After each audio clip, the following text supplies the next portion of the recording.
ध्यानमूलं गुरोर्मूर्ति पूजामूलं गुरोर्परम् मन्त्रमूलं गुरोर्वाक्यं मोक्षमूलं गुरोर्कृपा अज्ञानतिमिरान्धस्य ज्ञानाञ्जनशलाकया चक्षुरुन्मीलितं येन तस्मै श्रीगुरुवे नमः। अतुलितबलधामं हेमशैलावदेहं धनुजवनकृशानं ज्ञानिनामाग्रगण्यं सकलगुणनिधानं वानराणामधीशं रघुपतिप्रियभक्तं वातजातं नमामि। सोना सोना लागे मोहे घर अपना, सद्गुरु आना एक बार हमारे अंगना। सद्गुरु आना एक बार हमारे अंगना।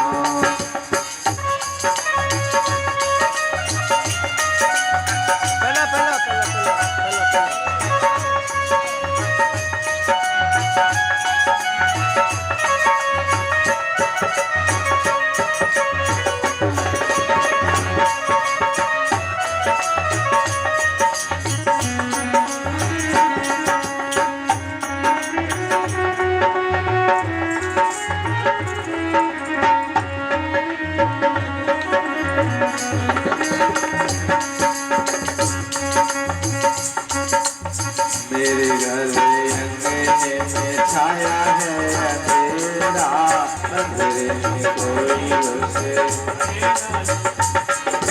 ज्ञान की जगा दो ज्योति मेरे मन मां। ज्ञान की जगा दो ज्योति मेरे मन मां। सद्गुरु आना एक बार हमारे अंगना। सद्गुरु आना एक बार हमारे अंगना।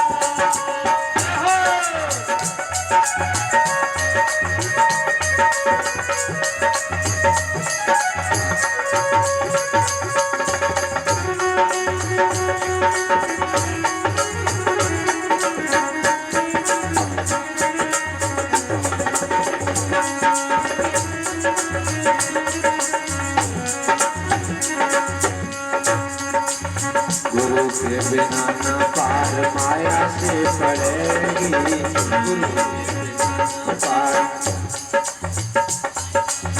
गुरु के बिना न पार माया से पड़ेगी। गुरु के बिना ये माया ऐसी ठगनी है कि भरे बाजार में ठग लेती है, भरे बाजार में लूट लेती है। ऐसी माया है।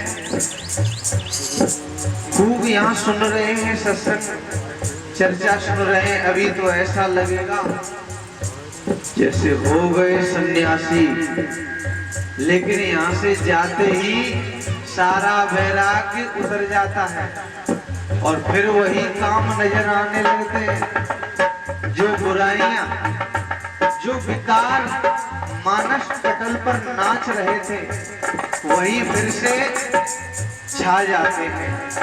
सारा वैराग्य उतर जाता है। माया का प्रभाव है, लेकिन इस माया से कौन बचा सकता है? गुरु के बिना न पार माया से पड़ेगी। माया ऐसी ठगनी है कि चोरे में ठगेगी। माया ऐसी ठगनी है कि चोरे में ठगेगी। माया ऐसी ठगनी है कि चोरे में ठगेगी। माया से बने हैं रिश्ते नाते सजना। माया से बने हैं रिश्ते नाते सजना। सद्गुरु आना एक बार हमारे अंगना। सद्गुरु आना एक बार हमारे अंगना। सद्गुरु आना एक बार हमारे अंगना।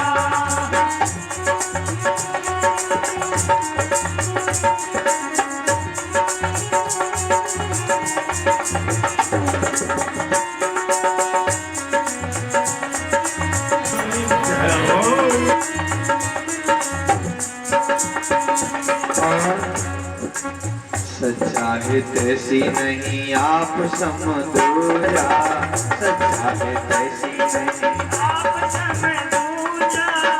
गुरु के जैसा कोई सच्चा है तैसी नहीं है गुरु जैसा। थोड़ी स्लो, जब मैं समझाऊं स्लो कर लिया करो, क्योंकि दुनिया वाले रूठ जाते हैं छोटी मोटी बातों पर, लेकिन गुरु नाराज नहीं होते हैं। गुरु हर हालत में अपने शिष्य का कल्याण चाहते हैं। वैसे कहते हैं कि माता सबसे बड़ी होती है और माता आदि भगवान होती है, लेकिन माँ के जैसा संसार में कोई प्यार करने वाला नहीं है, ये बात सत्य है। लेकिन गुरु माँ से भी ऊपर है।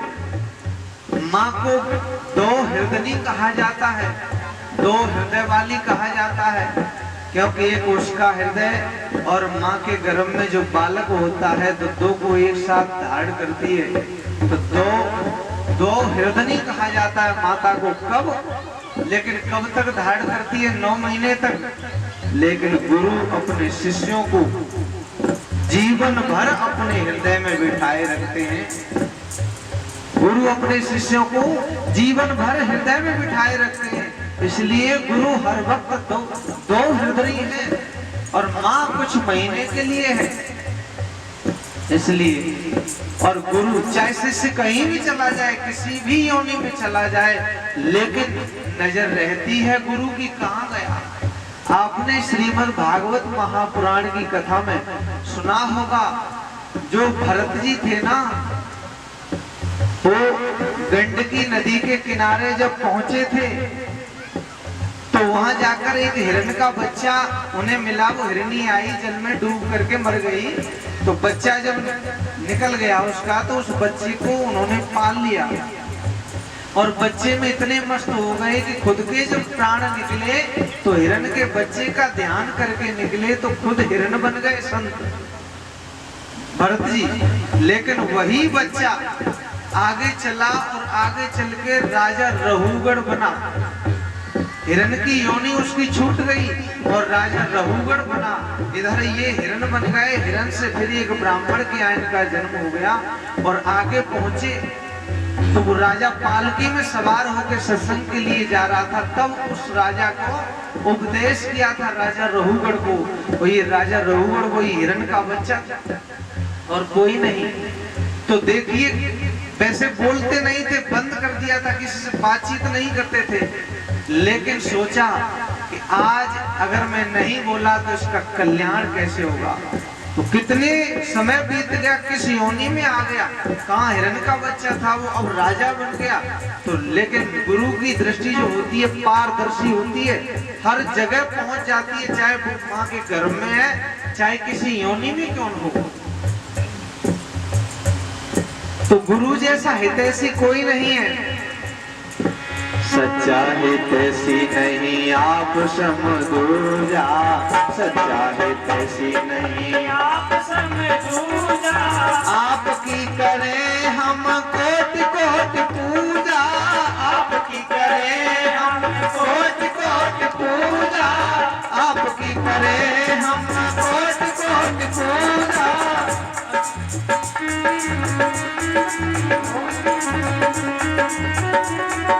प्रभु के द्वारे हमें लेके चलना, प्रभु के द्वारे हमें लेके चलना। सद्गुरु आना एक बार हमारे अंगना, सद्गुरु आना एक बार हमारे अंगना।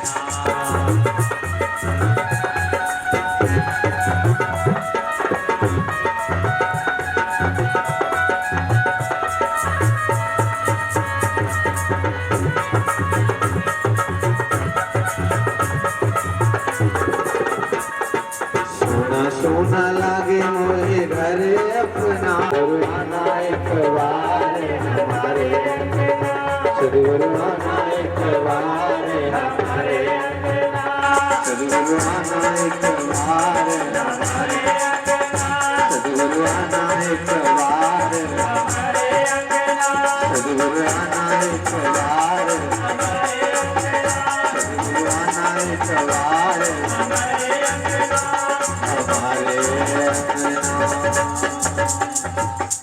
बोलिए सद्गुरुदेव भगवान की जय। परम वंदनीय परम पूजनीय स्वामी श्री महेशानंद सरस्वती जी महाराज की जय।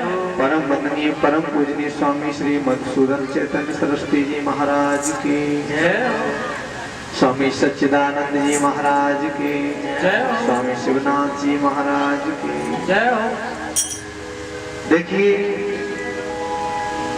गुरु जैसा हकीकत में कोई नहीं है। और देखो, एक बात बताऊं आपको, इन बच्चों को बिठा लो, बच्चों बैठ जाओ, जब हम कहें तब नाचना, बैठ जाओ, ध्यान देना। जब कोई परेशानी आती है, जब कोई कष्ट आता है बच्चे पर, तो पता है माता क्या कहती है? बेटे को फोड़ा हो जाए या कोई रोग हो जाए तो माँ कहती है, बेटा वजन हो तो, यानी गठरी होती तो मैं उतार के अपने सिर पर रख लेती, लेकिन जा रोग को मैं कैसे उतार लूं? कहती है कि नहीं कहती? वजन होता तो इसे उतार के मैं अपने सिर पर रख लेती, लेकिन ये रोग है, ये तेरे है बेटा, इस दर्द को मैं नहीं उठा सकती। कहती है कि नहीं कहती है? यानी माँ की ताकत नहीं है। माँ में वो न पिता में, न भाई में, न बंधु में, न पत्नी में, न पुत्र में, किसी में ताकत नहीं है। जो वो रोग है उस वजन को हाथ खड़े कर देती है कि नहीं कर देती है? लेकिन गुरु हाथ नहीं खड़े करते, गुरु हाथ नहीं खड़े करते और उस वजन को उतार भी लेते हैं, अपने ऊपर भी ले लेते हैं। ये सामर्थ्य केवल एक पूर्ण सद्गुरु में है और किसी में भी नहीं है, तीनों लोकों में। तभी तो कहते हैं कि तीन लोक नवखंड में गुरु से बड़ा न कोई, करता करे ना कर सके, गुरु करे सो हो। करता क्यों नहीं कर सकता पता है? ध्यान देना।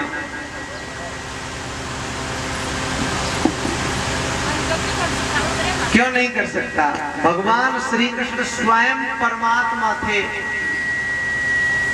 और बाली को छिप करके मारा था, तो बाली का बदला देने के लिए बाली ने जब कहा कि मैं सुग्रीव प्यारा हो गया, लाडला हो गया, मैं बैरी हो गया, ऐसी मुझ में कौन सी बुराई थी? तो भगवान को तरस आया, भगवान को दया आई और भगवान ने कहा, बाली अगर तू चाहे तो अभी तुझे जीवित कर सकता हूँ। लेकिन बाली ने कहा, नहीं नहीं प्रभु, अरे महात्मा सन्यासी हजारों हजारों वर्ष तपस्या करते रहते हैं, लेकिन अंत के समय भगवान का दर्शन नहीं होता है और वो सौभाग्य इस अधर्मी बाली को प्राप्त हो रहा है। इसलिए मैं इस अवसर को होने नहीं दूंगा, जाने नहीं देना चाहता, मैं जीवित नहीं होना चाहता हूँ, क्योंकि ये घड़ी दोबारा नहीं आएगी जो मरते वक्त आपका दर्शन हो। तो भगवान ने कहा, जा तू, ये मैं तेरा बदला दूंगा। तो भगवान श्री कृष्ण, वही श्री राम जब द्वापर में श्री कृष्ण बनकर के आए और जब अपनी लीला संवरण करके जाने लगे, तो उसी समय एक वृक्ष के नीचे लेट गए और वृक्ष के नीचे जब लेट गए तो अपने बाएं चरण पर दायां चरण रख लिया और उनके चरण में जो पद्म था वो चमक रहा था, और जब वो पद्म चमक रहा था तो बहेलिया वही यहाँ आज बाली बनता है, और वो बहेलिया जब हिरण की आंख समझ करके और भगवान के चरण में बाण मार देता है तो पद्म फट जाता है, भगवान का जो चरण है वो फट जाता है। फिर वो बहेलिया दौड़ा हुआ आता है और कहता है,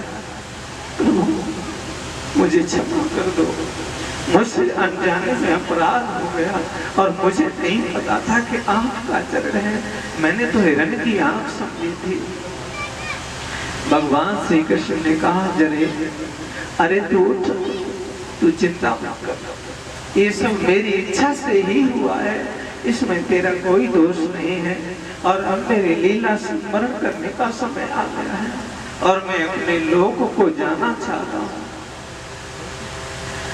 ये बहेलिया का बदला दिया, उस बाली का बदला दिया, लेकिन एक घटना घटी थी भगवान श्री कृष्ण के जीवन में। इनके शिक्षा गुरु थे गुरु सांदीपन, लेकिन इनके दीक्षा गुरु जो थे वो थे ऋषि दुर्वासा। भगवान श्री कृष्ण के दीक्षा गुरु जो थे वो दुर्वासा थे। तो एक दिन दुर्वासा भगवान श्री कृष्ण की द्वारका में आए और बड़े जोर से आंखें लाल लाल हैं, क्रोध में तमतमा रहे हैं, और भगवान श्री कृष्ण ने प्रणाम किया और बैठने को कहा ऋषि दुर्वासा को। तो ऋषि दुर्वासा ने आंखें लाल लाल करके कहा, नहीं कृष्ण, इस समय यहाँ हम स्वागत करवाने नहीं आए हैं, हम यहाँ बैठने के लिए नहीं आए हैं, हम किसी उद्देश्य से आए हैं, हमारी आज्ञा का पालन हो।